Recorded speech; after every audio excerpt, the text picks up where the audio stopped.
Bullony Basketball. Yo, what's going on, guys? Welcome back to Bullony Basketball.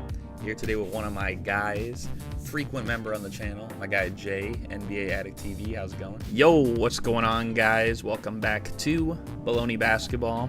As you can see, I got a familiar face on the channel once again. My guy Maurice, the sports historian. My guy Mo, how's it going? It's going good, bro. It's going good. Going good. Happy to be back. Always good to be on the channel. One of the things that we can talk about, because at this time of year is also the time that NBA Allstar voting is kicked off. And near the end of January, we're going to figure out what the teams look like. So you already know Jokic and Shea, and you know what I mean? Like, these guys are definitely in. But maybe for the first time, might just barely squeeze in. And maybe some of those guys who have been an All-Star in previous years, but maybe this year you're like, nah, don't think they make it. Who do you think is on your All-Star list? One guy at the tippy top of my list has to be Jalen Johnson, and I have to continue to give him a lot of love, especially the other night against the Hornets. Jalen Johnson had a 43-point, I believe it was a triple-double. If it wasn't, it was damn near close in Trae Young's first game back. I'm not going to get too much on the Trae Young topic, but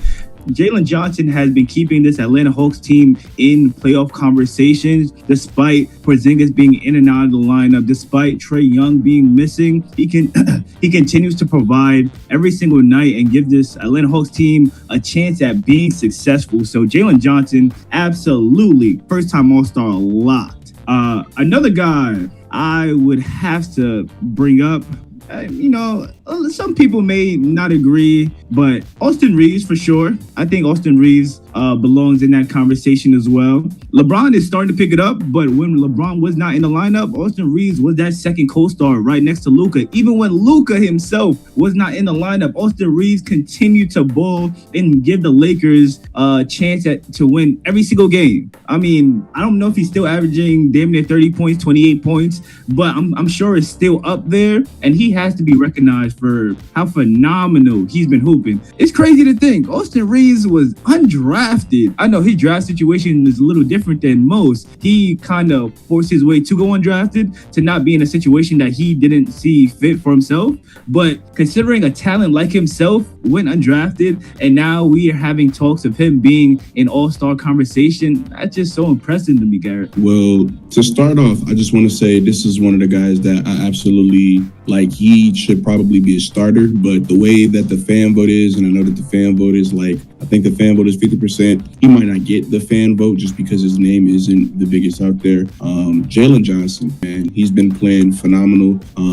I know that there's trade talks around Trae Young and whatnot because he's returned to the team and they haven't been doing so hot. But individually, Jalen Johnson has been playing his tail off this season.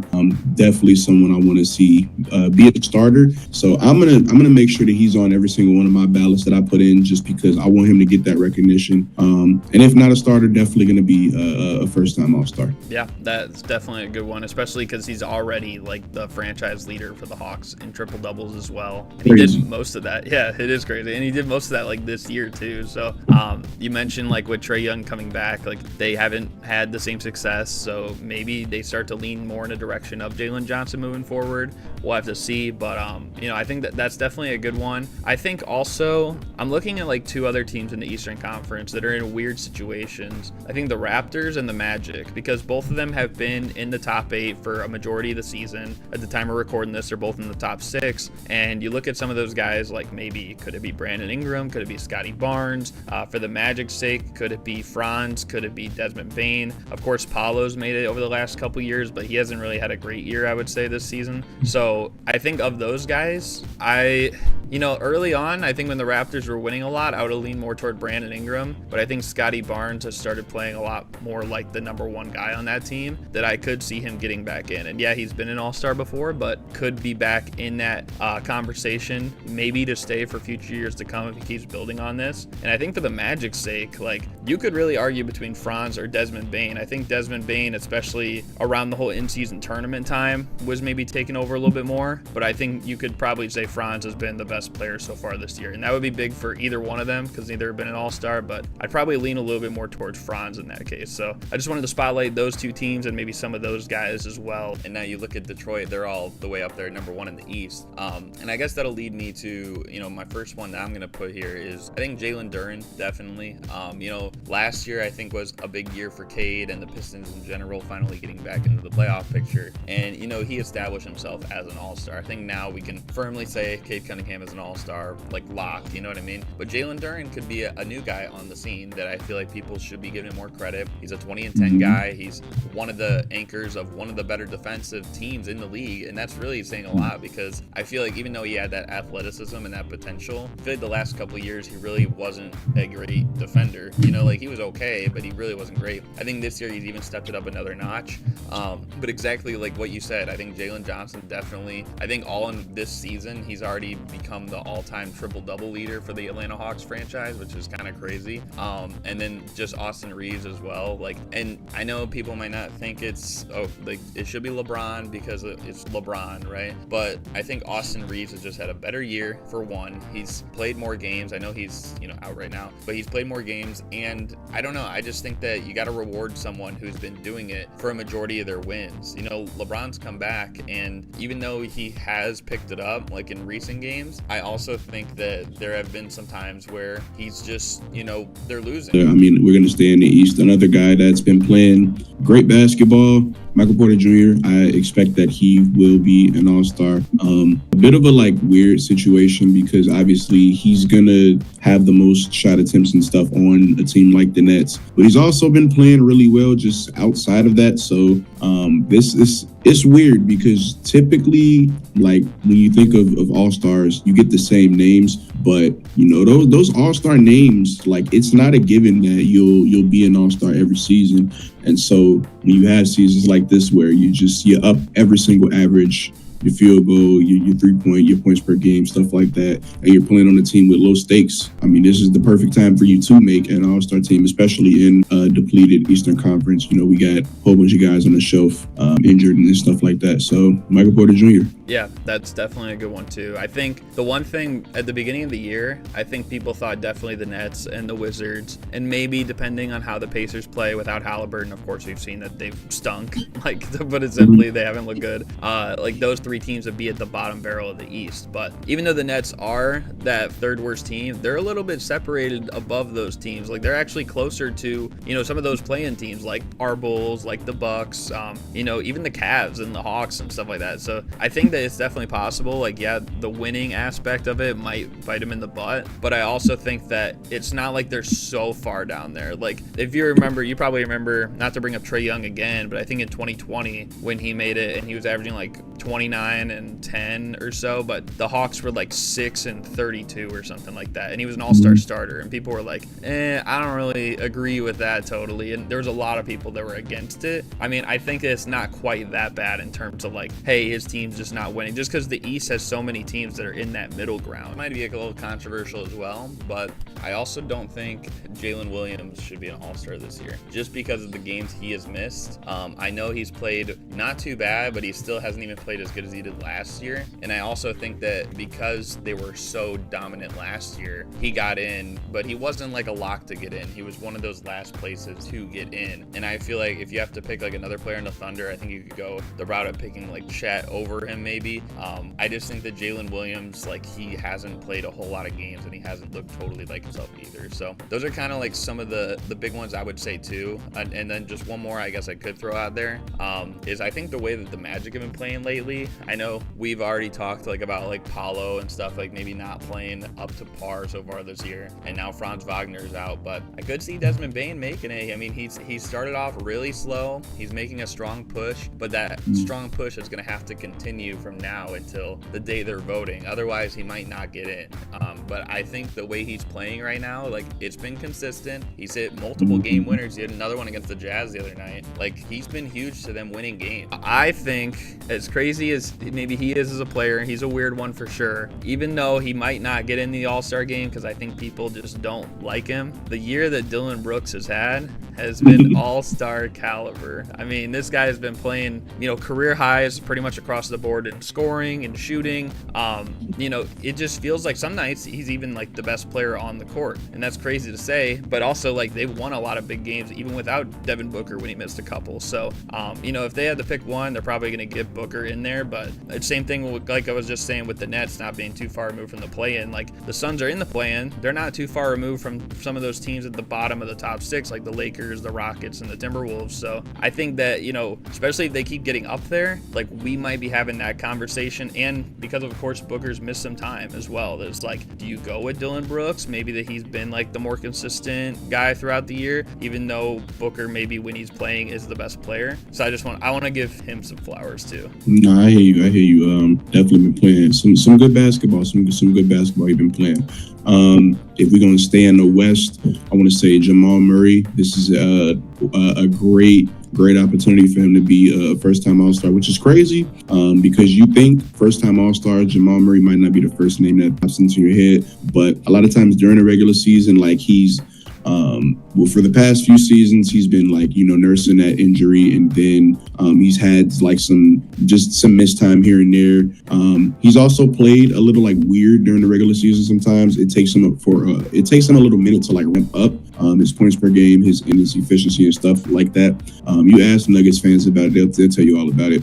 But he's been playing great this season, and so I think that this is definitely his year to earn that All-Star nod. Shout out to Desmond Bane. It's funny that it seems like with Franz out, he is literally the Magic's second best player. Even with Paolo back in the lineup, the offense just looks way better when the ball is in Desmond Bane's hand. He makes things go, and he might honestly be this Magic offense, especially when it comes down to the playoffs where it really matters. So I'm there with you with Desmond Bane.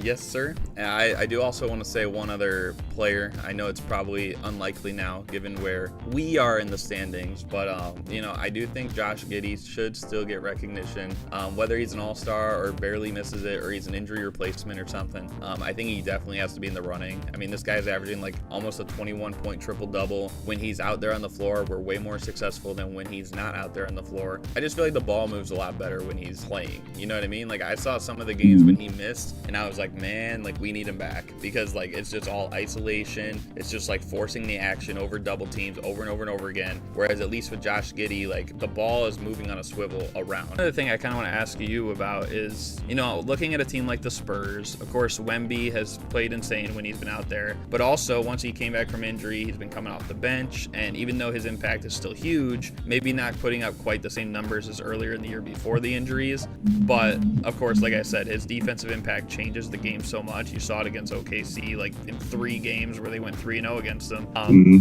But of course, with the time he missed, with the time that Fox missed at the start of the year, like the Spurs definitely have to get somebody in the game. Do they get 2 All-Stars now? And if that's the case, like, because both those guys are teetering around that, if they play every other game, they'll be around that 65 game mark, and it might not be possible for both of them to do it just because we have so much season left. What do you think about like both of them or one of them making the All-Star game? So going into the season when Fox signed that massive extension, a lot of people were like, this is a crazy overpay. It's not gonna, like, the fit was weird, which I thought was weird because De'Aaron Fox has shown us over the past how long has it been since they've made the Clutch Player of the Year award? Because 4 years.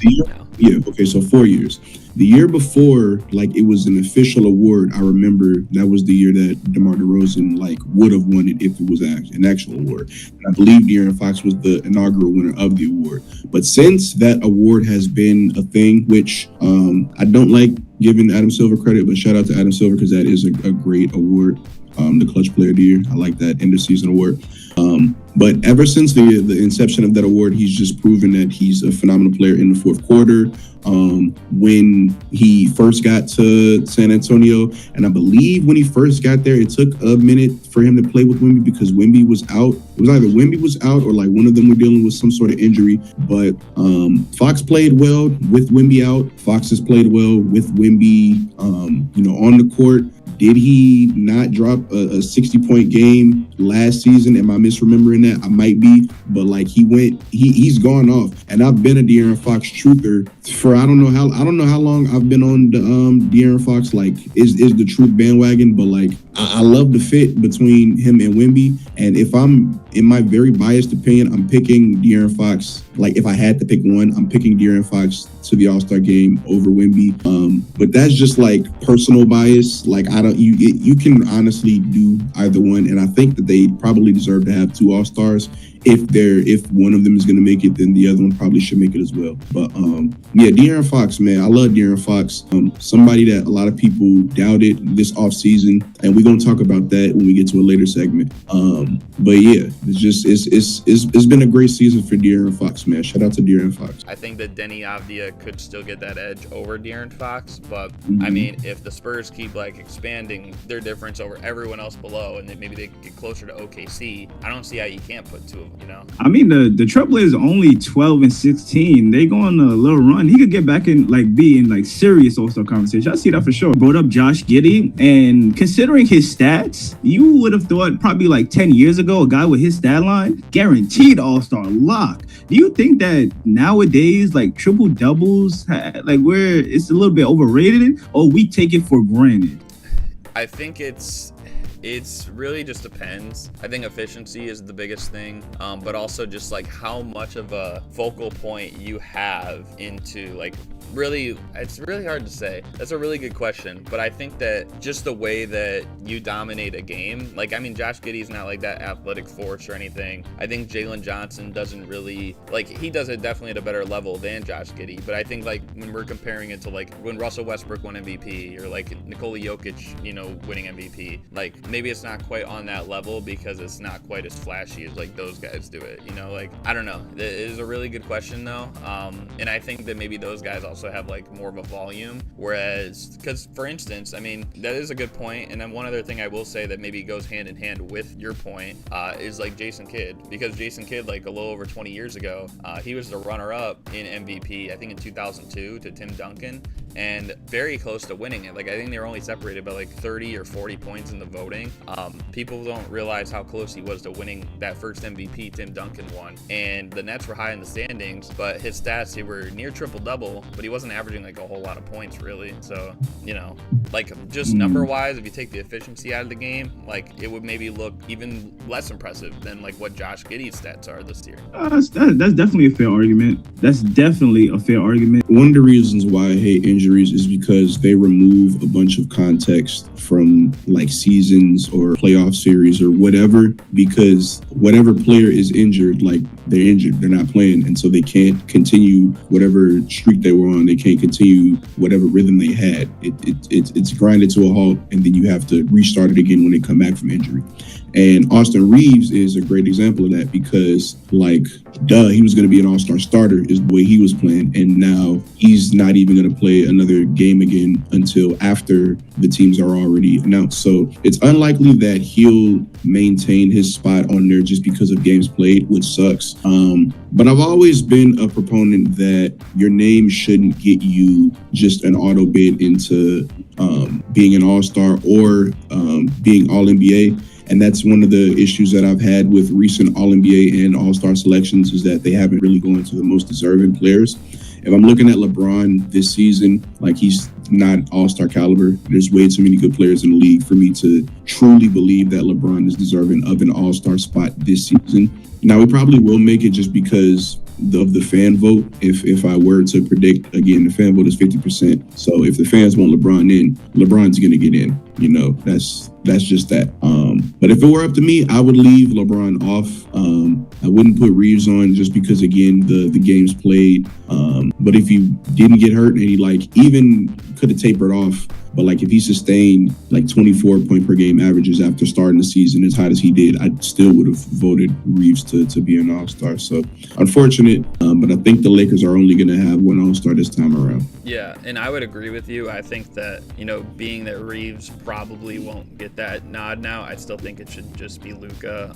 You know, I think that, you know, LeBron has played better, especially in the like past week and a half especially, but I think that missing time at the beginning of the year and then coming back slow, like that's almost like 2 months of a time frame where it's like, well, you weren't an All-Star caliber player, and they're only basing it too off like the first 4 months out of a 6-month season. So it's like that's like almost half the time that they're basing it off of. I don't know. I would put LeBron in that mix. I agree with you that you know, the name should never be like, it should never surmount like the production either. But yeah, I just kind of wanted to bring that up, especially because, you know, some of these other guys like down here at the bottom, like you mentioned how it could influence you know, just injuries at the wrong time, and it doesn't tell the full story with context. I think on Gilbert Arenas' podcast, he said like the first time he made the All-Star team, he wasn't even really going to make the All-Star. It was going to be Larry Hughes, and then eventually he got hurt. Gilbert Arenas came in, and at the right time he got that All-Star nod, but Larry Hughes never made the All-Star team then. Or I always think about like my guy Brandon Jennings, who in 2015 with the Pistons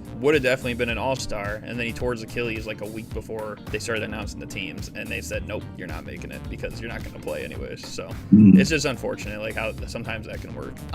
But with that being said, I know we're praising some All-Star guys, you know, talking about some guys who might miss it, but now I think it's time to get a little bit more you know, intense with the next topic here. This one should be a little fun because you could go any direction with this one, but I kind of just want to know one NBA thing that you're dying to get off your chest right now. It could be something that's based on the NBA today, 5 years ago, 25 years ago. It could be something based on the future of the NBA even. But what is like that one thing that you just need to get off your chest right now? Listen, I do not mean any disrespect when I say this, but you guys got to stop watching the games through a calculator, okay?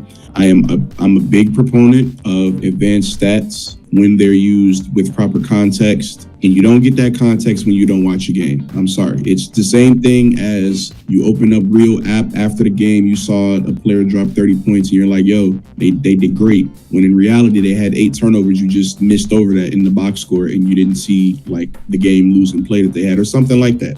Advanced stats are always to be like taken with a grain of salt, and they're always to be presented with context. The context is either like the play that's happening right now, or the how they were playing when the stats are, you know what I'm saying, are collected. You know what I'm saying? It's weird. I'm trying to like put it all together in so many words, because advanced stats are, I know they're super weird. And even like, I know it's not an advanced stat, but like true shooting percentage, a lot of people use and try and like misrepresent and stuff like that. I just think that everyone needs to relax a little bit, because first off, I'm seeing too many advanced stats.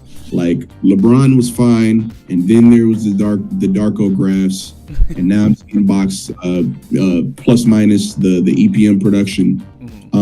A new one that isn't really an advanced stat, but people like to do is the on-off numbers, just strict on-off numbers. Yeah, it's a lot, and it's great. I love advanced stats and the context that they bring, but like we gotta get back to watching the games. You know what I'm saying? Because when too many of your opinions are founded on the analytical, and you're not actually watching what's happening in real time, then you're just like, it's like you're eating finger foods with a glove. You know what I'm saying? It's not the full experience. You don't eat pizza with gloves. Yeah. You know what I'm saying? Yeah, no, because then it doesn't feel right either. You know what I mean? Exactly. You know, so you can, but it's not. It's just not something that you do. Well, even like, I mean, there's like the Raptor one too, and I think like now they have like a Mamba stat or something. Like, I don't know. I definitely agree. I think that it's annoying when people do that. And even like some of those, like, I don't know. There was definitely a time where it's like you couldn't even have an argument without someone bringing up like the on-off, and then you know, the true shooting percentage, the VORP rating, and the PER. I forgot about VORP. I hated VORP so bad. like it's just ridiculous. ridiculous, like how it was crazy like that. And also, like, even with true shooting percentage, it's like, yes, it can definitely dictate like efficiency, but I think it depends on like the player, you know. Like when we watched, like we were just talking before the show, like when Kawhi had 55, like that was a truly efficient game because he was efficient from the 3-point territory, he was efficient from the free throw line, he was efficient driving to the basket and in the mid-range, like every single area. But when you see people also that are up there, like whether it's DeAndre Jordan or Rudy Gobert, like are people just gonna casually like gloss over the fact that like they couldn't shoot a free throw to save their life, or they could barely hit a mid-range, or they definitely cannot shoot a 3, you know? And even sometimes their post game is not that great, it's mostly just finishing like off lob plays or something. Like that's like the biggest thing, you know, as opposed to someone who's actually like creating their shot. So for that sense, yeah, definitely I think it's annoying. And that's why it's almost like sometimes like when people start bringing up like if it's VORP rating or something, it's like what's the point in even like diving into the argument, you know? It's played out. Yeah, I don't know. Basketball is to be watched with your eyes, not with the calculator. Yeah, I'm sorry. I have to bring this to Bullony Basketball. You probably heard me speak on this already, but I have to get this off my chest. Nikola Jokic is the worst defender in the NBA. The Denver Nuggets are currently the 18th ranked defensive unit in the NBA right now. That does not scream championship hopes. That does not scream contender to me. I have to attack his PR team. They're too damn good. People do not talk about the defensive end of the basketball when it comes to Jokic. It's always glazed on his efficiency, glazed on the triple doubles. Listen, he's 7 feet tall or more. He should be getting at least 10 rebounds a game. I mean, he has incredible touch, don't get me wrong. With somebody that is in control of the offense as much as he is, he should get at least 10 assists a game. I mean, let's not act like he's doing something crazy. What? That's all right. That's a little bit of hate. He is doing little crazy things on the offensive end. His touch, his efficiency, how comfortable he is, and his ability, his strength and ability to get to his spots and hit that hook shot every single time. His confidence at the 3-point line this year is just different.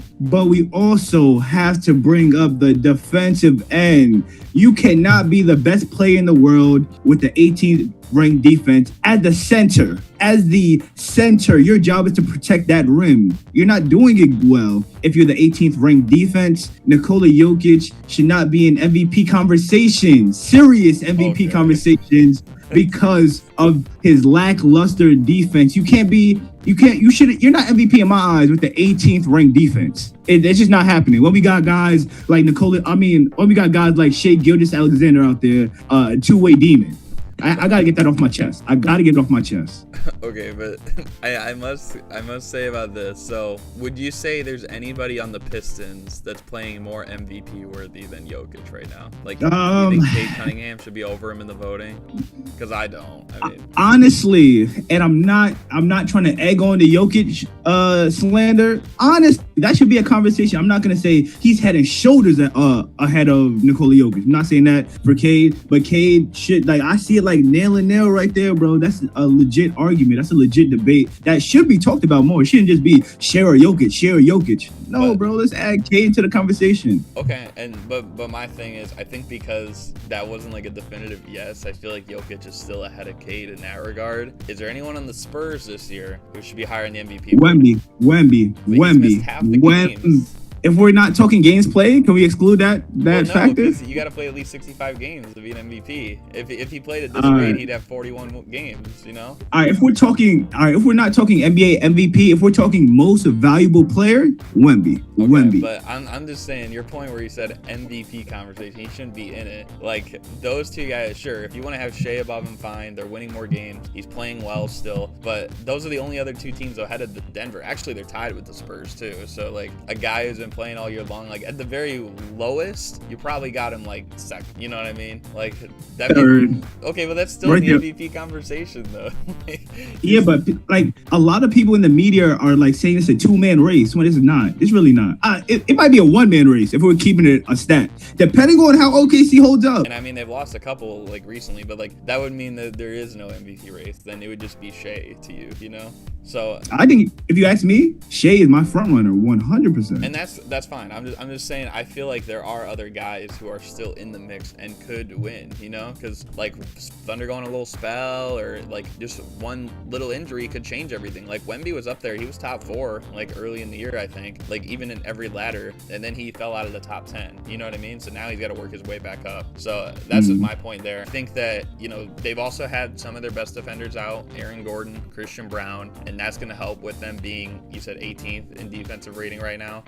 Are they going to be the best defensive team in the league? No. Is Jokic an all defensive level player? No. But I think he can hold his own in some rights. You know, I think that's a little bit extreme to say he's the worst defender in the league. I can name a few defenders worse at different positions too, you know? Listen, I went on stream and named 30 centers better defensively than Nikola Jokic. You're saying that they won't be a good. You're saying that they won't be a good defensive squad. The Denver Nuggets, 18th is bad. That's not average. That's bad.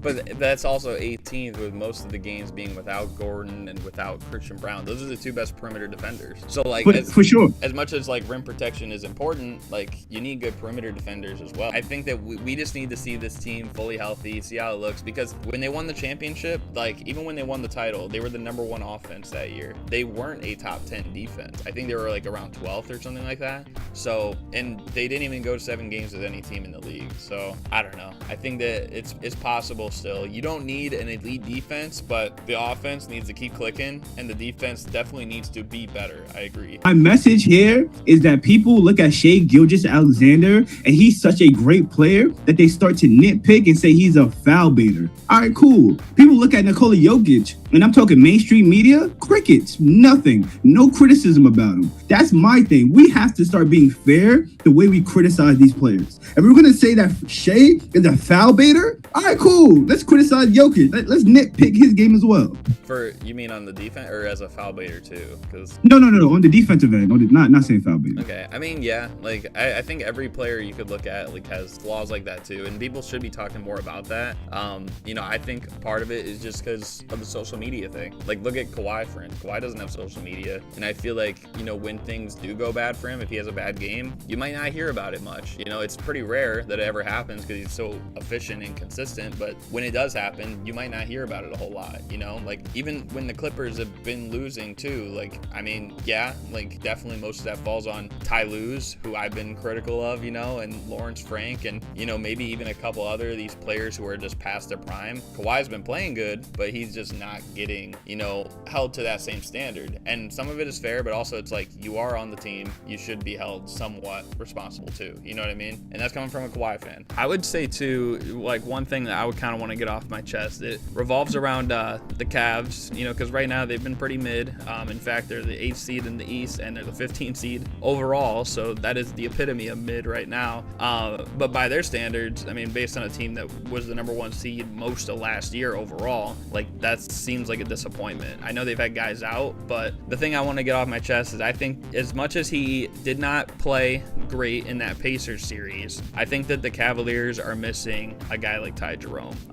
You know, and I know that we saw with the Bulls and stuff, like Lonzo definitely like helped us out some games, and he definitely made a comeback. He was one of the best passers and defenders and stuff like that. But I think just with what this Cavs team needs, it's a pretty bad fit, because they need someone off the bench who, yes, can create plays for others, but can also create his own shot. And I just haven't really seen that from Lonzo much this year. And just the way that they want to play, like I think that was the one thing that made the Cavs bench so lethal, is you had a guy like Ty Jerome who could maybe beat people off the dribble and find his own looks just the same way as like Darius Garland or Donovan Mitchell. It's just that he did it at a lighter version off the bench, you know what I mean? So I think like with that being said, like it's going to be really hard for them to, you know, sustain this and hope that they can go on to the conference finals or beyond, which is I know what they've been hoping for. Like that, it's going to be hard to do that if they keep playing the way they are right now, because Donovan Mitchell's having a career year, and you know some other guys like Jalen Tyson have stepped up, and Sam Merrill, when he's played good.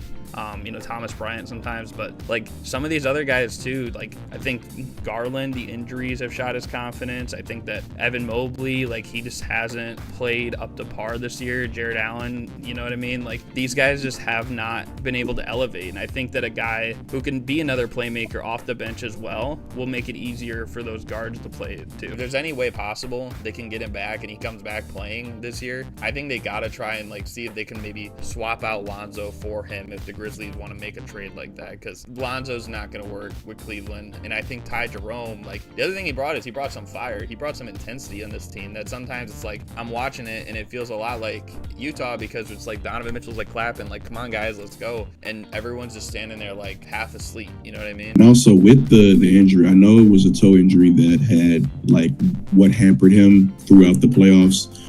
And I knew that it was going to affect them starting the season, but I didn't think that going into December it would still be a lingering issue, and they still trying to like make sure that he's okay with the toe.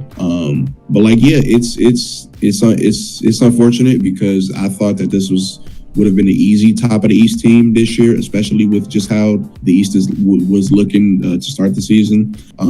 There's time for them to right the ship, but like I don't know, like everyone outside of Donovan Mitchell, which is weird to say, but everybody outside of Donovan Mitchell, they just have to play a little bit better. I don't know. When you saying they missing a guy like Ty Jerome, they are, and Lonzo is a good fit in a vacuum, but like he's not beating anybody off the dribble anymore. When he was with us, he was doing a lot of catch and shoot, orchestrating the offense, and doing stuff like that. They don't really need that off the bench. They don't need a floor general spot up shooter guy.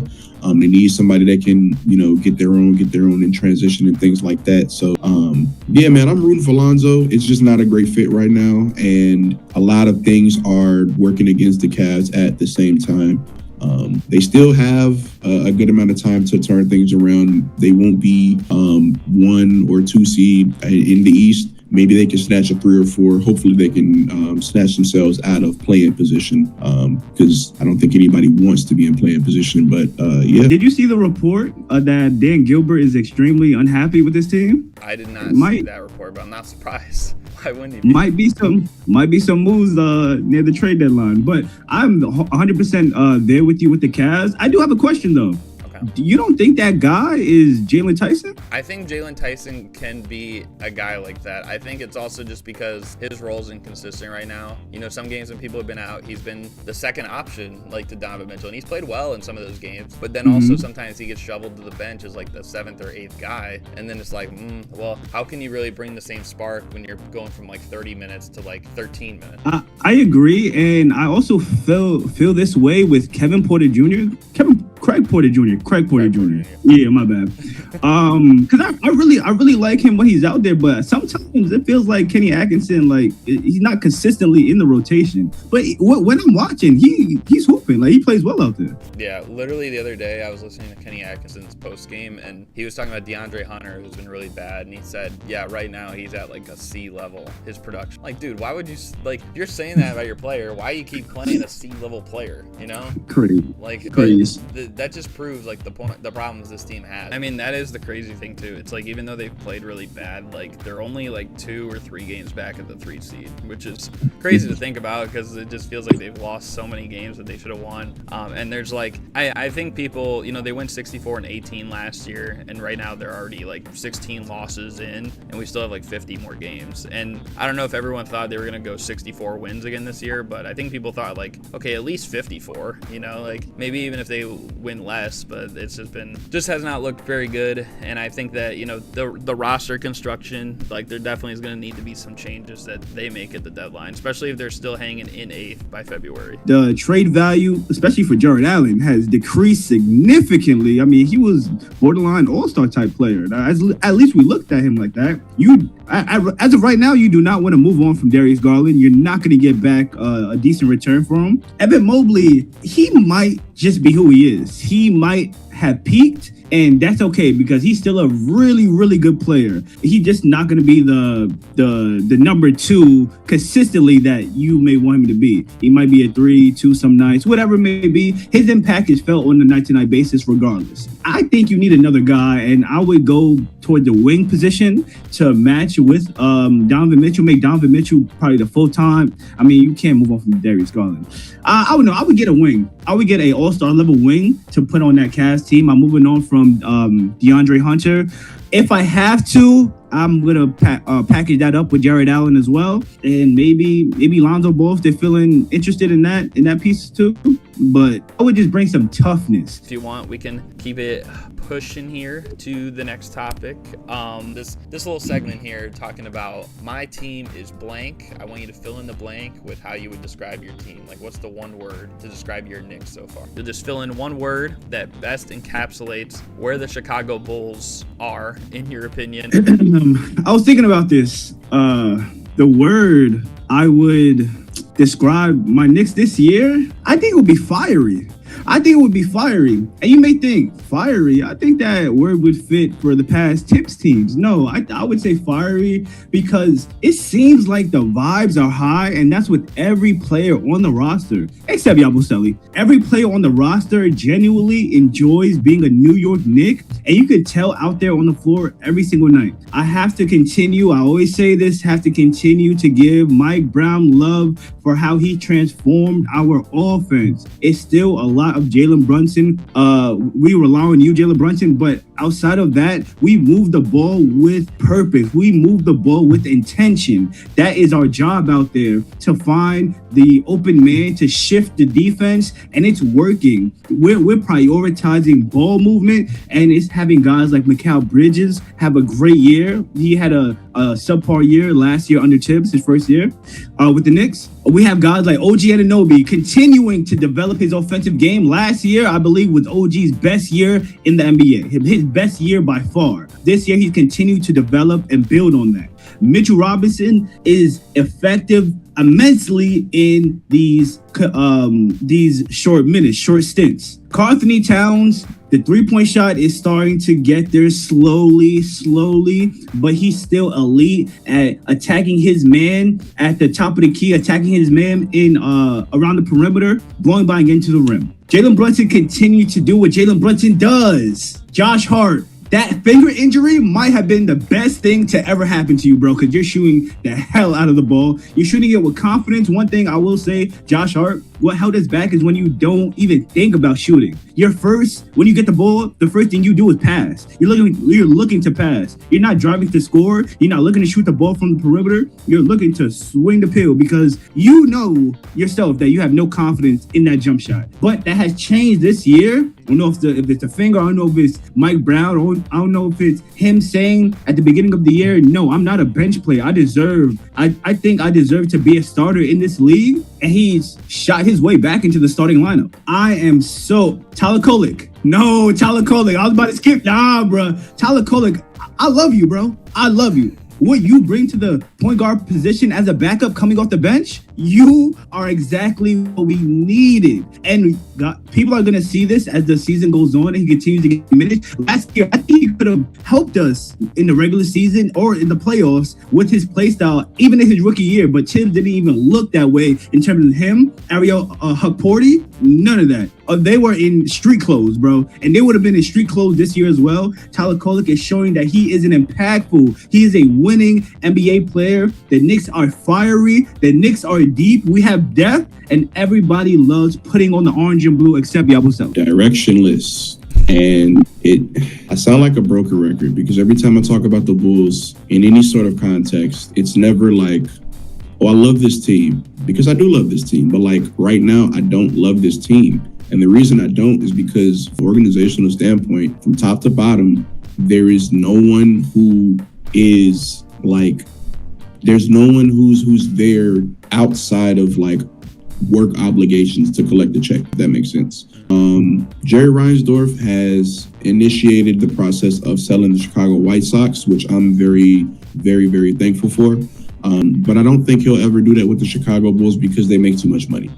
Unfortunately, we as a fan base, we show up to games too much. We buy too many jerseys. We love our team too much, and we make him too much money. So we're never going to have a direction until like we either stop making Jerry Reinsdorf money, which when you look at the past 10 years of attendance, you look at the past 15 years of attendance and jersey sales and like merchandise, and you look that the Bulls are still like a top 10 like franchise in value in the NBA. I think we're probably still top 8. We might be like a little bit behind the Spurs or something right now. I know that the only team that's passed us up recently would be the Warriors. So like we're still in the upper echelon of team. We still have an insanely large market because it's Chicago. It's just like we're in a never-ending. I'm playing a video game right now. It's called Turn, and in the game, it's a roguelike. So every time you die, you just start from the beginning, and you have to make as much progress as you can.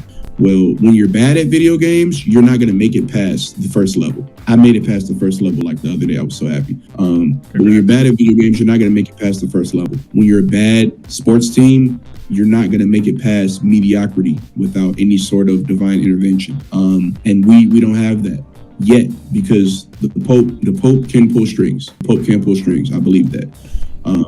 But he ain't pulled none yet. So yeah, my team is directionless. Yeah, and even like I was even going to start actually with some of those other guys too that you didn't name, but Yabusele's one of them. Like I know he hasn't really played too well with the team, but I mean like he's shown a guy like as well just last year that he could be that guy that could be like the 4th or 5th option on any given night. Same thing with like Jordan Clarkson as well, who's on the team, and like Deuce McBride. I know like he's had a few injuries and stuff I think, but like just the team in general. You mentioned like first of all too, I know we were talking about the other day with Tyler Kolek and that Huck Porty like kind of duo off the bench, and I think that's definitely the one thing you'll probably get with Mike Brown as opposed to Tom Thibodeau is he'll definitely try some other players, even guys who are down there at the bottom. I mean, just before he finished in Sacramento, he gave Keon Ellis like a starting spot, you know what I mean? And obviously Keon Ellis proved to be good.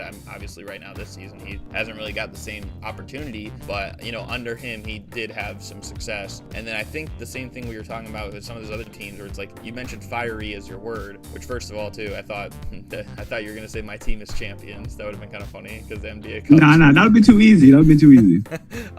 But I think like with Josh Hart and Mikal Bridges, these are two guys who can have also spark the team up as well. Maybe even Cat sometimes. I think sometimes he's a little bit more composed, but sometimes he'll light that fire in the team too. So you just need enough players on the roster. You need more players that can do that than not. And I think that's like the exact same thing that I was talking about with like the Cavs. And you got like guys on the wing. You mentioned Josh Hart shooting the ball better than ever right now. And I feel like Jalen Brunson, like I wouldn't say he's taken a step back because especially in the last several games, like he's actually up to scoring more. But I think he hasn't really had to like demand the ball as much. Like I'd be curious to check. I haven't really looked at his usage percentage this year compared to like previous years, but I feel like it's probably lower. Yet he's still scoring at like the same rate, maybe even a little bit higher. So I mean that's definitely a good sign, especially for the offense when you can get more people involved, and that's kind of the key to success. It's a pretty good one. Even though that was not the word I have, I think it's very similar in a lot of rights to your word because I said my team is stressful. It's just, it is just stressful. I mean, I think this year especially has been the biggest roller coaster I've seen because it's like, oh, you start off 5-0, the last team in the East to lose a game, and then you go from 5-0 to like under 500 like within a matter of 2 weeks after that, and then oh hey, like we're 8-14 or 9-14, and then we're just casually 500 again, and then as soon as we get 500 we lose a game to a team that's worse than us. Like it's just the same old thing. Like we've lost so many games to bad teams already this year. We've lost to like the Hornets, I think we lost to the Pacers, we lost to the Jazz, we lost to the Pelicans twice. Like I think we've lost to the Nets. We lost to the Wizards. We almost did. We barely won that one because that was the one where they started cheering and celebrating. Vucevic was like, bro, like, are you serious? Like, so, but we probably should have lost that game too. So like, just thinking of all these games that did not go well, like it's stressful. It's like, why? I don't know. Like, why should I even get stressed anymore knowing that the same thing is going to be, like up and down the whole time. And when we started off well, I'm like, okay, like maybe we'll make a playoff appearance for the first time in years. Then when we start losing, I'm like, okay, at least maybe we're in play for Darren Peterson or AJ Dybonsa or something. And then we start winning again, and then we're gonna start losing again and winning again, like at insane rates that just, it always ends up somewhere between that 36 to like 41 win range. Like it's just ridiculous, you know, nothing changes. I do think that, you know, I will say this team right now, the roster, it's not great. I do think that there are some players that I do like having on the roster. Like I think Josh Giddey's played well. You know, I've always been high on Kobe White as well. And then I think Buzelis, Trey Jones, like these are guys who could even impact. I think even Jalen Smith is not bad, but there's still so many guys that I think you got to move off of. Number one, Patrick Williams. I cannot stand looking at this guy anymore. I think you already know how I feel about Patrick Williams, but he just needs to go. I think Vucevic has overstayed his welcome. I think just there's so many guys, like whether it's Dalen Terry or you got Javon Carter who doesn't even play, or, you know, Zach Collins might give you one good game every once in a while, but then he'll foul out the next game early, or Kevin Huerter's inconsistent. Like there's just too many of this like nonsensical players like on the roster, you know, and I get you want to have veterans too, but like focus on maybe those 3 or 4 key guys that I said and go from there. Yeah, man. Listen, I can't make any sense of anything that Billy Donovan has been doing. I don't like Billy Donovan. I think this is well known at this point. I think that he's stunting Buzelis' growth a little bit. I think that he needs to like let him do as much as he can, because he is one of the few bright spots on this team. I think that we're likely gonna, well, no, I genuinely can't predict anything that this front office is gonna do, whether that be us trading anybody, because we were so close to pulling the trigger on trading Vucevic so many times. We didn't. We let players who had value, we let their value dwindle, sold them for pennies on the dime. I know, like, I just want us to, if we're gonna be bad, right? And I don't have a problem with being bad for a few years, because the thing about being bad is you're usually not bad for too long. Like you can get very unlucky and end up like a Hornets situation where they're just perpetually bad, perpetually terrible, even with great pieces to build around. But for the most part, you're not bad forever, right? So if we're gonna be bad, let's be bad and let's not win games. If we're gonna trend upward and try and remain competitive, we can't do this like we can't do half and half. You can't be tanking and at the same time making a plan. It's not how that works. So yeah, like pick a direction, please, and preferably we would be bad for a few years, because it's way more difficult, as we've clearly seen for the past however many years. It's way more difficult to try and claw your way out of mediocrity just like with a ladder, rather than going and like being at rock bottom and actually building a foundation and making it out that way. And if I had 2 words, I probably would make it like false hope. Like it's my thing. Like it's a year like this, like the East feels pretty wide open. It's like I'm not expecting the Bulls to win it all or anything, but like you think maybe okay, this could be a year that we make a playoff push. You know, some teams in the East lost their best player, like the Celtics, like, you know, the Pacers, the Bucks lost Dame, and obviously they've seen like you know, the effect of that. But I think that there's just other teams that we could have hopped in the standings, and it seems like we're just always in the same spot. It doesn't matter how. It's like other teams hopped us when we were supposed to be hopping other teams, and those teams were supposed to be behind us still. It's like the same thing. For my squad, my word here I have is my team is stressful. And they're stressful because they start the year off 5-0, number 1 seed in the East. Man, things were looking good. You know, I remember there were even people talking to me like, oh, do you think they're going to be like a top 4 seed now and stuff? And I'm like, well, I've seen this team before, and I had them 8th before the year. Maybe I'll move them up to like 7th, but I'm not going to move them up like top 4 or anything. And all in a matter of a couple weeks, they were back down to the 9 seed. And right now, at the time we're recording this, they're in the 10 seed. So things just fell apart. And I mean, if you know me, Jay, like, yeah, I know I'll talk about like some of my favorite players, like whether it's Donovan Mitchell or whether it's Kawhi or whether it's Jokic or whether it's Dame. Of course, he hasn't been playing this year either. But I think like before all else, of course, I'm a Bulls fan. But when the Bulls start losing like this, it makes me feel like, dude, this isn't our year. Like, what are we doing? Where's the direction? Are we going to make a push for the playoffs, or are we going to make a push for the pick? And we're always in the middle. And when we went on that big losing slide, I think we went like 15 losses in a span of 19 games or something like that. Like, at this point, I'm thinking, all right, we've decided we're going downhill. And then when we play that team, like when we play Cleveland back to back, and I'm like, well, the Cavs, I saw them last year as the number 1 seed, and I'm a Donovan Mitchell guy. You know, the Bulls, they're trying to slide to get that pick, and the Cavs are trying to win a championship. Like, at least that was the hope before the year. So I'm almost, you know, it might be crazy, but I'm like, I just hope the Cavs win, because I know if the Bulls win, I'm just gonna get upset. And the Bulls won both those games, and I'm like, great. So now as a Bulls fan, we're back in the mix. But I already know what's gonna happen, Jay, because the Chicago Bulls always let me down, and they'll lose games to teams they should not be losing to. They've lost to the Jazz already this year.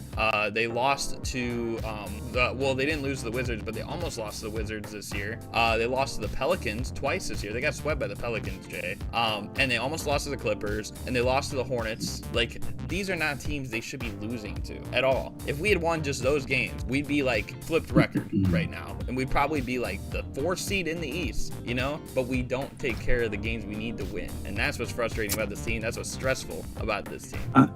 Hey, I hear that. I remember the days where I was stressed about my NBA team. I feel that, bro. I feel that. So what do you think is like the biggest problem? Well, the biggest problem, there's a lot of big problems, I'm gonna be real. But I think the first thing starts with, it's hard to pick a number 1 problem, because I have such a problem with Billy Donovan. I have such a problem with Patrick Williams. I have a problem with our front office, because our front office for so long wants to build these relationships with their guys. It's the same thing as like what you might have heard recently with Steve Ballmer, where I think someone said like he has an addiction to these guys or something, like a strong affection that can't be broken. Like, at least the Clippers have been a playoff team every year before this one, which they probably won't. Like, we have not, other than like 1 year. So like, I don't get what the point is of having this strong affection for these players. Patrick Williams was their first draft pick, and he's still on the team, and he stinks. He's so bad. And Billy Donovan gets these secret extensions too. Like, here's a crazy stat. You know, he's the 3rd longest tenured coach right now in the league with their team. Crazy, damn. And you know who the 2 longest tenured ones are? Who? Spoelstra and Steve Kerr, guys who have combined 6 championships, and each of them has 6 finals appearances. Why are we still having when we haven't even 6 finals appearances, 6 championships each, or total, but Billy Donovan has not even coached 6 playoff games with the Chicago Bulls. Is that not a red flag? That's a big red flag, bro. That's a huge red flag. I know Billy Donovan back in my days when I was still an OKC fan. I know that he is not the most creative coach when it comes to offense. He's a go out there and do whatever you want type of coach. I saw that quote. I think that you posted. I'm pretty sure you posted. It was the Billy Donovan. We can only control what we can control, like something along those lines. Yeah, like we can only control. Yeah. Yeah, like great quote, man. Oh man, Billy D don't know what he's doing out there, bro. Yeah, and it's, dude, unless Michael Jordan walks through that door or Derrick Rose walks through that door, like, it's not happening, man. Like, you need to find that next guy, and that's what I think. Like, I mean, I'm not saying Modest Buzelis is going to be as good as D Rose or Michael Jordan, but I think he could be the next guy we could build around long term. And especially, like, Josh Giddey's been better than I would have thought on the Bulls, and Kobe White becoming like that high level scorer as well. Like, you have pieces, you know. But and I, like I said, Trey Jones too. But I actually even like Jalen Smith. Like, I think he's not bad, and like especially as a backup. But it's just about utilizing him properly, and Billy Donovan doesn't do that. Yeah, I don't know, man. If you want, though, we can keep it pushing here to the final topic, the NBA Epic Tens Minigame. So there's going to be 3 teams I give you with 3 NBA stats, and you're going to try and name me the top 10 players for that team's franchise in that stat. Okay. You'll have 60 seconds, no penalty for wrong answers. You can just keep rapid firing names. I will say you get more points, though, for the higher they rank. So if you end up getting the number 1 answer right, you'll get 10 points for that. Number 2 answer is 9 points, and so on. Hell yeah, I'm ready. I'm ready. The first one is the Memphis Grizzlies. Total points. Go. Mike Conley, Marc Gasol, Ja Morant, Pau Gasol, Zach Randolph, Grizzlies, Zach Randolph, Jaren Jackson Jr. Grizzlies. I ain't gonna lie, these name all the Grizzlies I know. You got 30 seconds left. Damn, I feel like I'm missing somebody at the back of my head. In points, franchise in points. Yo, I'm fried. That's all I know. I ain't gonna lie, I saw the Grizzlies plays on. Come on, you gotta know one. I think it's some current guys who played on him not too long ago. Chandler Parsons. 3 seconds. 2. Okay. Yeah, I don't know.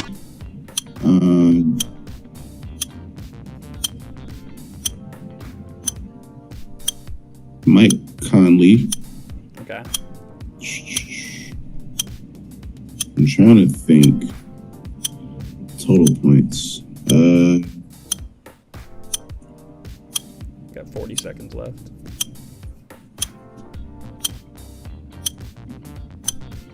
Grizzlies are weird because a lot of the players that they've had, like Zach Randolph is probably up there. Okay. 25 seconds left. I think he'd be the highest, but he would be up there. Ja Morant probably low down there.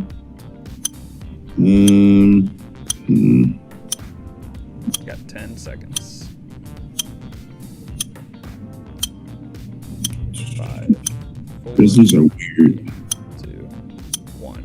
Okay. You got 42 points. You got the top 4 answers: Mike Conley, Marc Gasol, Zach Randolph, Pau Gasol. Number 5 you did not get was Rudy Gay. Oh damn! I see that. I see the Grizzlies jersey on him. I see it. What number is he wearing? No idea. You lost me on that one. It was 22 is what number he wore. But okay, so that one was a 6-pointer though. Jaren Jackson was number 6. You got that right. Number 7. Oh, wow. This guy played some for the Vancouver Grizzlies too. The oldest guy on here, Sharif Abdur-Rahim. Okay. Number 8 was Ja Morant. Number 9, Mike Miller. And Mike Miller, number great 10, question. I thought you were gonna get number 10 when I said some more recent guys. Desmond Bane. Oh, Bane! I wasn't even thinking about Bane. Damn. We just talked about him too. Yeah. The Grizzlies just like ain't been at the forefront of my mind in so long, so it's just like it's difficult. Rudy Gay was also on there. Sharif Abdur-Rahim, Jaren Jackson, Mike Miller, and Desmond Bane.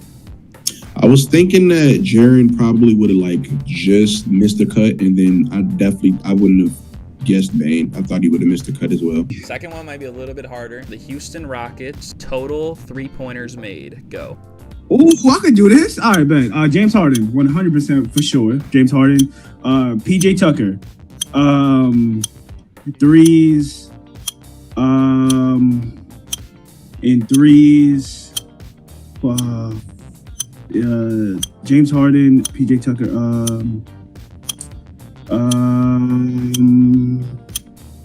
Tracy McGrady. 30 seconds. Steve Francis. Houston for threes. Who's banging them? During the James Harden era? Chandler Parsons. Threes. Jeremy Lin.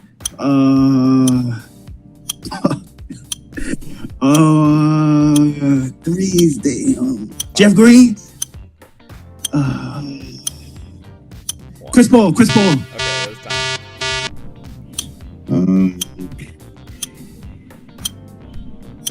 Kenny Smith, James Harden.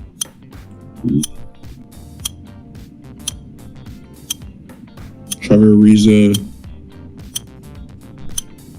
I want to say Luis Scola as a name, but like he might be low on there. I don't know. Chandler Parsons, maybe. Got about 30 seconds left.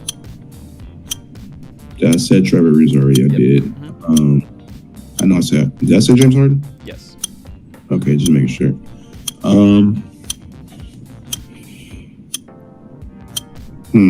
3-pointers made. Got 15 seconds. Said Kenny Smith. I feel like I'm missing somebody like super obvious.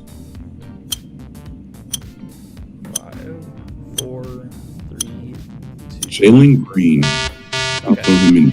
You threw out some solid guesses, but you got James Harden for 10 points, and you got Jalen Green near the end with 7 points. He was 4th on there. Second and third was Eric Gordon and Trevor Ariza. Man. Bro, yo, Garrett, I'm thinking about the Houston Rockets teams, bro. How did Eric Gordon not pop in my head? I don't know. I was like, those are the main two, you know? Oh my God. Vernon Maxwell was 5. Catino, I don't know why I have Catino Maxwell in here. Catino Mobley is what that's supposed to be. He was 6. Shane Battier was 7. Matt Bullard was 8. He might have been the hardest one to get. Yeah, I wouldn't. Kenny the Jet Smith, 9. And skip to my Lou, Rafier Alston at 10. I wouldn't. Damn, bro. I just missed some easy ones. I missed mad layups right there, bro. I think Eric Gordon, Ariza, and Shane Battier. I'm surprised you got Jalen Green at the end. You know, like that last one. That was huge, though. You would only got 10 otherwise. And you got Jalen Green at the end. He was on there. So Harden was number 1. That got you 10 points. Of course. Jalen Green was number 4. So that got you 7 points. You got 8 more points for Trevor Ariza. And you got 2 more points for Kenny the Jet Smith. So you got 27 on that one. Not bad. Number 2 answer was actually Eric Gordon. That's who I was thinking the Harden era, which is why I went Trevor Ariza, but I didn't get Eric Gordon. Yeah, and Parsons. Was Parsons on there? He was not on there, actually. Next couple were 90s, 2000s players, Vernon Maxwell and Catino Mobley. Shane Battier was 7. Matt Bullard, number 8. And number 10 was Skip to My Lou, Rafer Alston. All right, so in the last one here, we're talking about the Orlando Magic total blocks. Go. Dwight Howard, Shaq. I don't know if did Kembe make it to the Magic? I don't know. I'm gonna say Dikembe though. I'm trying to think recent years. Goga Batadze, I don't know. He's a good rim protector right now. I'm gonna put Vooch on there just because he was spent some time with the Magic. Put Aaron Gordon on there because why not? He might be up there. Orlando Magic. I'm trying to think of some of their better years. Okay. 25 seconds. Where you got the Shaq? Penny Hardaway. He might be up there in blocks. Maybe he's a big guard. Orlando. 15 seconds. Frick. Who the last couple of years? Like who played the 5? Jonathan Isaac. Bismack Biyombo. 5 seconds. 3, 2. For blocks. All right. Dwight Howard, Shaquille O'Neal.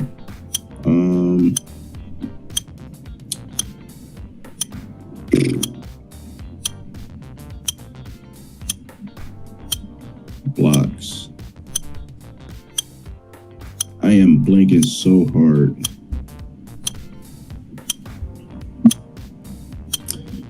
Now, this is a crazy one. I feel like Victor Oladipo might barely scratch the top 10 on there. I don't know why, but I think he might. Got just under 30 seconds left. About 25 left. This is just a name. I don't think he's going to be on there. Hito Turkoglu. I doubt he's on there. Why can I not think of any players? I'm going to be mad because when you let me know who's on there, I'm going to be like, yeah, I should have said that. 3, 2, 1. Okay. Top 3 answers were indeed Dwight, Shaq, and Vucevic. You got the number 6 answer, Jonathan Isaac, and Aaron Gordon was the number 10 answer, so you got an extra point there. Okay. Number 4 and 5 might have been a little hard, but Bo Outlaw and Horace Grant. Horace, I would have got Bo not. All right, okay. number 7, I was a little surprised he was on here, but I know he was on the Magic for a bit, but he was, you know, not as good as he was hyped to be. Mo Bamba. How did Mo Bamba make the list? Before we were recording, and I said, like, I don't know how this guy made the top. That's who I was talking about. I was like, how did he get on here? That's crazy. Number 8 was Nick Anderson. And number 9, you said this guy on the Rockets list, but you didn't say him on here. Tracy McGrady. Oh, I forgot the teammate name. No. Oh, my God. That would only get you 2 points, though, so that's not a huge miss, really. I would have took it. So you did get the top 2 answers. You got Shaq and Dwight. Actually, it was the other order, so Dwight was number 1 and Shaq was number 2. Actually, believe it or not, number 3 was current Chicago Bull Nikola Vucevic. Wow. Yeah, it was weird. I didn't think he'd be 3rd on there. Yeah, it's been so long since he's been a Magic and he's been on my team. I don't even tie him to the Magic anymore. Yeah. Which is weird. Very weird. It's just been so long. But Bo Outlaw was number 4. Number 5 was Horace Grant. 6, Jonathan Isaac. 7, Mo Bamba. 8, Nick Anderson. 9 was T-Mac. And 10, Aaron Gordon. Aaron Gordon. So, everyone else wasn't, I guess, they're too long. I mean, I guess Vucevic was, but there was going to be a guard in there. I would have thought it would have been Oladipo and not T-Mac, but I guess. That being said, though, you still got 42 for the first one. You got 17 for the second. So that would be 59. And then you got 33. So that is still 92 points. Not too shabby. How does that feel? It's not. It feels great. It feels good, but I know for a fact I could have done better, especially in that Rockets one. I left a lot of meat on the bone. A lot of meat on the bone there, but we're just gonna hope that nobody does better than me. I'm praying on everybody's downfall in this competition. This is my time to win, man. Hey, man. Hopefully you're saving that meat for later. Pause. But anyways, 92 is not that bad. I will tell you, it's not the highest score of the season, but it's also higher than more than half.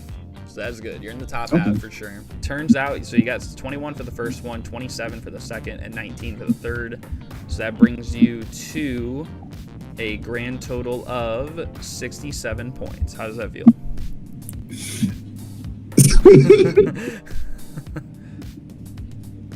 I did the math in my head. It's funny. It's very funny. I know. I think I did well. Yeah.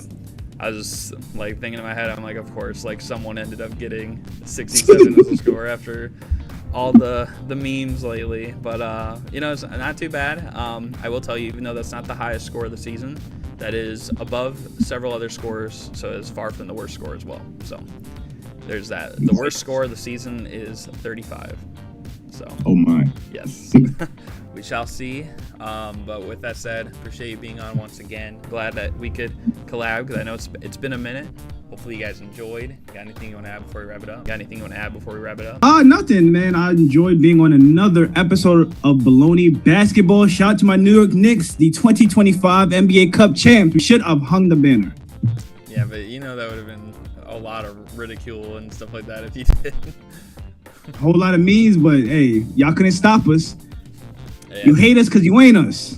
I think you guys want to hang the thing in June, though. That's the real thing. Oh, absolutely. We need both. We need both of them. So, I don't know. Do you need the December one? Maybe not. But nah. Hey, what Grant Williams said at that free throw line? I need both of them. I make both of them. Yeah, but he missed both. We're not gonna talk. Hey, that's it. We not talk about that. Hey, man. Jay Reinsdorf, sell my team, please.